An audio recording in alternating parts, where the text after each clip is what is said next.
হয়ে গেছে আমাদের মিষ্টি কুমড়ার রেসিপি। আপনারা এইভাবে ফলো করে রান্না করবেন, খেতে খুবই সুস্বাদু। অনেকে মিষ্টি কুমড়া পছন্দ করে না, কিন্তু এইভাবে রান্না করলে খুবই মজা হয়, খুবই অনেক টেস্ট হয়। তারপরে ট্রাই করতে পারেন। আসসালামু আলাইকুম, হ্যালো এভরিওয়ান, সবাই কেমন আছেন? আমি আলহামদুলিল্লাহ অনেক ভালো আছি। আমি ভালোর দলেই থাকি। আমি আজকে নিয়ে এসেছি মিষ্টি কুমড়ার রেসিপি। মিষ্টি কুমড়া কিভাবে ভাজি করতে হয় সেটা আজকে আপনাদের দেখাবো। মিষ্টি কুমড়া ভাজি করতে যা যা লাগবে, মিষ্টি কুমড়া ভাজি করতে লাগবে পেঁয়াজের পেস্ট। এই যে আমি পেঁয়াজের পেস্ট করে নিয়েছি। সাথে আছে এখানে পেঁয়াজ কুচি, আদা রসুন পেস্ট 1 চামচ করে নিয়ে নিয়েছি। সাথে আছে এখানে তেজপাতা 1 পিস আমি টুকরা করে নিয়েছি, আর 2টা শুকনা মরিচ নিয়েছি।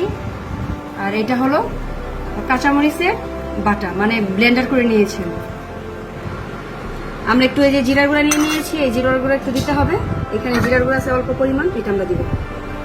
কড়াই বসাই দিছি, এখন আমরা তেল দিব কড়াইয়ে।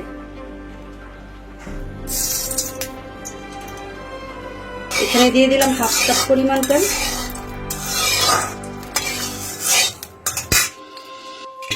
আমরা দিয়ে দিচ্ছি শুকনা মরিচ, দিয়ে দিব তেজপাতা, দিয়ে দিব এই যে জিরা যে অল্প একটু রেখেছিলাম ওই জিরা দিব। আমরা দিয়ে দিচ্ছি পেঁয়াজ কুচি, আমরা দিয়ে দিব এখন পেঁয়াজ বাটা। এটাকে ভালো করে কষাতে হবে। আমরা দিয়ে দিচ্ছি কাঁচামরিচের পেস্ট 2 টেবিল চামচ। এটা দিচ্ছি আদা বাটা 1 চামচ পরিমাণ, আর এটা হচ্ছে রসুন বাটা। এটাকে ভালো করে কষাতে হবে, না কষালে যে আদা রসুনের যে গন্ধটা, এই গন্ধটা বের হয়ে যাবে। দিয়ে দিচ্ছি 1 টেবিল পরিমাণ চামচ লবণ, লাগলে আরো পরে দিয়ে নেবেন আপনারা যদি আপনাদের প্রয়োজন হয়। হলুদ দিয়ে দিলাম, এটা হলুদ ছিল। আর এটা হলো মরিচের গুঁড়া। এটাকে খুব ভালো করে কষাতে হবে।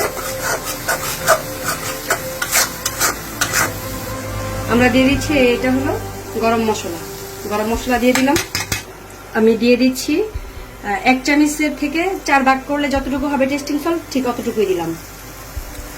রান্নাকে স্বাদও করার জন্য, স্বাদ বাড়ানোর জন্য মশলা। আমি অল্প একটু পরিমাণে পানি দিয়ে দিচ্ছি মশলা কষানোর জন্য। এটাকে মশলা কষাবো। এটাকে মশলাটা অনেকক্ষণ কষাইতে হবে। যখন দেখবেন তেল তেল ছেড়ে দিচ্ছে, তখন বুঝবেন যে মশলা কষানো হয়ে গেছে। মশলাটা খুবই ভালো করে কষাতে হবে, তা না হলে মশলাটা যে গন্ধটা খুব খারাপ লাগবে। এই যে আমাদের মশলা কষানো হয়ে গেছে, এখন আমরা মিষ্টি কুমড়া দিব। যখন দেখবেন তেল তেল ছেড়ে দিচ্ছে, তখনই বুঝবেন যে মশলা কষানো হয়ে গেছে। আমরা এখন দিয়ে দিচ্ছি মিষ্টি কুমড়া। আবার শেষে মিষ্টি কুমড়া আমরা দিয়ে এইভাবে নাড়বো। ভালো করে মেখে ছেড়ে নিতে হবে। মিষ্টি কুমড়ার সাথে মশলাগুলো একদম মিলাই নিতে হবে। আমাদের কষানো শেষ হয়ে গেছে। এখন আমরা যে 1 কাপ পরিমাণ পানি দিতেছি, এটাতে বেশি দেওয়া লাগবে না, কারণ এটা এমনিতে গলে যাবে। আমরা 10 থেকে 15 মিনিট রান্না করবো। এটা সিদ্ধ যখন হয়ে যাবে তখনই আমরা নামাই ফেলবো। আর আমরা বুঝতেই পারবো এটাতে একটু পানি ছাড়বে মিষ্টি কুমড়াতে। আমরা এখন পানি দিয়ে দিলাম। এখন আমরা এটাতে একটু পরিমাণ চিনি দিয়ে দেবো। যে 1 চামচ পরিমাণ চিনি নিয়ে নিলাম, এই চিনিগুলো এখানে দিয়ে দিলাম। আমরা চিনি দিয়ে এটাকে লাড়াচাড়া দিব। লাড়াচাড়া দিয়ে ঢাকনা দিয়ে দিব। এই ঢাকনাটা দিয়ে দিলাম। 5 মিনিট পরে এটাকে খুলে নাড়া দিব, কারণ এখানে অল্প পানি দিছি, ভালো করে লাগতে হবে একটু পর পর। আমাদের এটা 5-7 মিনিট হয়ে গেছে। এই যে বলকাচ্ছে, ভালো করে সুন্দর বসতেছে। এটাকে আমরা এখন হালকা আঁচে দিয়ে দিব। যেহেতু এটা প্রায় হওয়ার পথে, এটা হালকা আঁচে দিয়ে তারপর আমরা একটু আরো 5 মিনিট রান্না করবো হালকা আঁচে। আমাদের রান্না হয়ে গেছে মিষ্টি কুমড়ার ভাজি। ওদিকে লেয়ার দেখাচ্ছি যে তেল ছেড়ে দিছে। তেল ছেড়ে দেওয়া মানে কি, তরকারি পারফেক্ট হয়ে গেছে, ভাজি বা যে কোনো তরকারি। এখন এটা আমরা নামাই ফেলবো। হয়ে গেছে আমাদের সুস্বাদু মিষ্টি কুমড়ার তরকারি বা ভাজি, যে যেটাই বলো। আমি ভাজিই বলি, আমরা এভাবে ভাজি করি।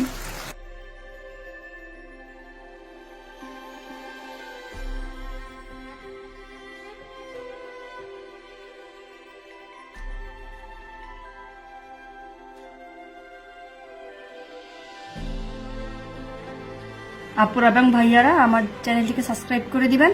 আর আমার যে ফ্যান পেজটা আছে, Facebook fan page MST Mariam, ওইখানে ফলো করে দিবেন।